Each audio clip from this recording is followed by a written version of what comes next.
अस्सलाम वालेकुम व्यूअर्स, आप सब कैसे हैं? उम्मीद करती हूँ इंशाल्लाह आप सब ठीक होंगे। आज हम बनाना सिखाएँगे आपको फ्रोज़न फ्राइज़, कैसा उसको प्रिज़र्व करते हैं ये भी बताऊँगी और बहुत कम ऑयल में हम लास्ट में इसको फ्राई करेंगे। इसका टेक्सचर बिल्कुल वैसा आएगा जैसे हम डीप फ्राई करते हैं। तो रेसिपी स्टार्ट करने से पहले आपसे छोटी-सी रिक्वेस्ट है कि अगर अभी तक आपने मेरा चैनल सब्सक्राइब नहीं किया तो प्लीज़ कर लें और बेल आइकन का बटन ज़रूर प्रेस करें। इससे क्या होगा, हमारे आने वाली नई वीडियो की नोटिफ़िकेशन आपको मिलती रहेगी। इसके साथ-साथ आप हमारे फेसबुक का पेज लाइक करें। रेसिपी स्टार्ट करते हैं। मैंने हाफ़ केजी पोटैटो लिए हैं और इनको ये देखें मैंने इस तरह मोटे-मोटे साइज़ में काटा है। इसको काटना इसलिए ज़रूरी है कि जिस मेथड से हम बनाएँगे ना तो वो फिर टूटेंगे नहीं।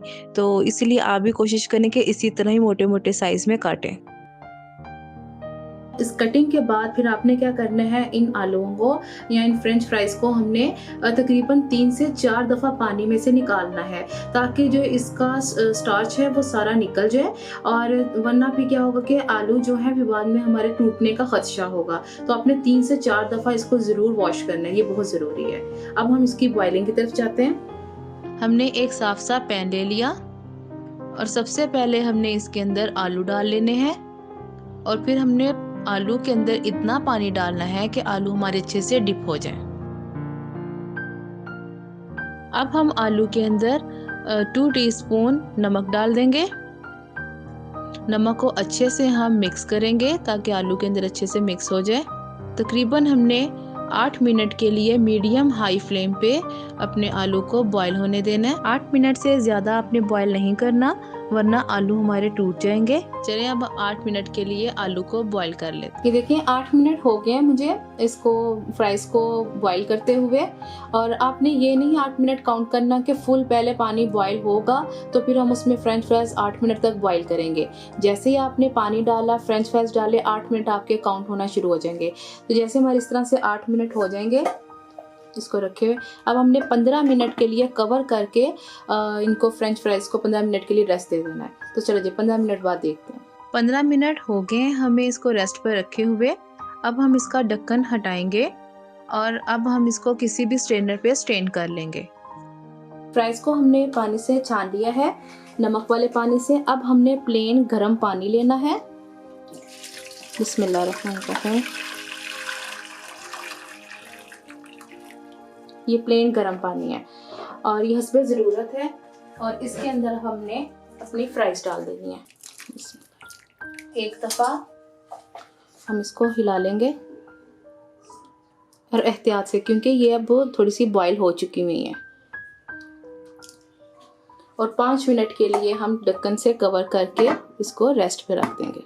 ये देखिए 5 मिनट हो गए हमें फ्राइज को नीम गर्म पानी में रखे हुए। अब हम इसका पानी जो है वो हम स्ट्रेन कर लेंगे।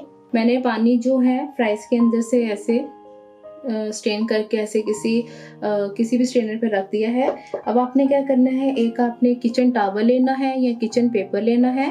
तो ये मैंने किचन पेपर लिया है, तो इसके ऊपर आपने एक एक करके ऐसे डालते जाना है फ्राइज को और फैला के डालना है। तो चलें जी ये मैं सारी डाल के फिर आपको नेक्स्ट स्टेप बताते हैं। ये देखिए फ्राइज जितनी भी हैं सारी मैंने किचन पेपर पे अच्छे से डाल दी हैं। अब आपने 1 घंटे के लिए इसको या तो पंखे के नीचे रख दें फ्राइज को, या फिर आप इसे अपने किचन काउंटर पे ही रहने दें। तो 1 घंटे के लिए हमने इनको हवा लगानी है ताकि ये अच्छे से खुश्क हो जाए, ड्राई हो जाए। तो जैसे ये 1 घंटा गुजरता है तो फिर हम नेक्स्ट स्टेप। अब हमने दोबारा से एक साफ सा पैन लिया और इसके अंदर हम 2 टेबलस्पून ऑयल डालेंगे। मीडियम लो आंच पे हम एक एक करके अपनी फ्राइज डालते जाएंगे। आपने एकदम सारी नहीं डालनी और साथ साथ अब हम हिलाते जाएंगे ताकि चारों तरफ से हमारी फ्राइज अच्छे से फ्राई हो जाएं। सिर्फ 5 मिनट के लिए आपने फ्राई करना है। 5 मिनट हो गए हैं हमें फ्राइज को फ्राई करते हुए और ये देखिए इसके ऊपर हल्का हल्का इसका कलर तब्दील हो गया है। बस इतना ही हमने इसको फ्राई करना था। तो अब हम इसको प्लेट में अलग से निकाल लेते हैं। ये देखिए फ्राइज हमारी सारी फ्राई हो गई हैं।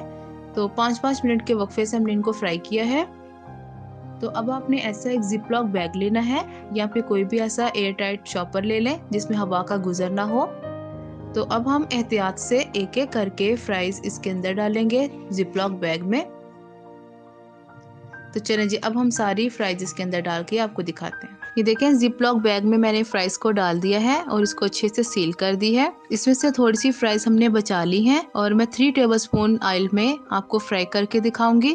तो जब आप इसको फ्राइज को बना लें तो जिप लॉक बैग में डाल दें, तो आपने 6 घंटे के लिए फ्रीजर में रख देना है ताकि अच्छे से सेट हो जाए। और फिर आइंदा जब भी आपने इनको फ्राई करना है तो 1 घंटा पहले आपने डीफ्रोस्ट कर लेना है फ्राइज को बाहर निकाल के रख के, ताकि ये अच्छे से सेट हो जाए और फिर आपने इसको फ्राई करना है। लेकिन मैं भी आपके सामने फ्राइज को फ्राई करके दिखाऊंगी ताकि मैं आपको उसका टेक्सचर दिखा सकूं।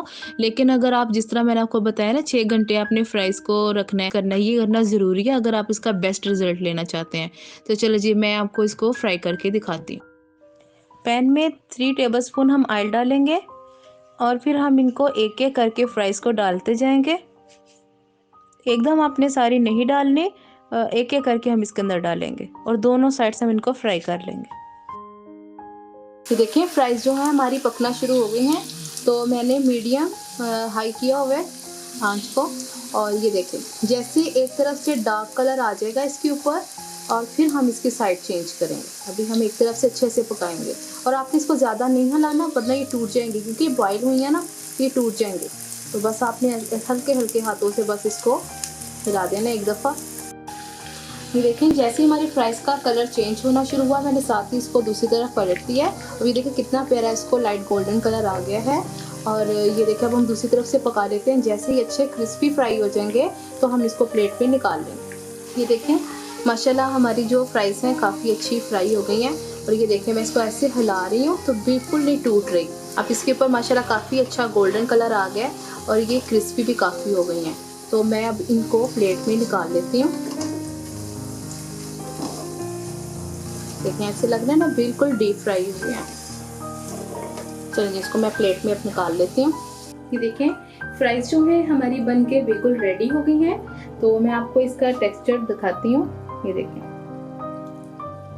अंदर से बिल्कुल पकी हुई हैं और ये देखिए ऊपर से कितनी माशाल्लाह क्रिस्पी हैं। ये देखें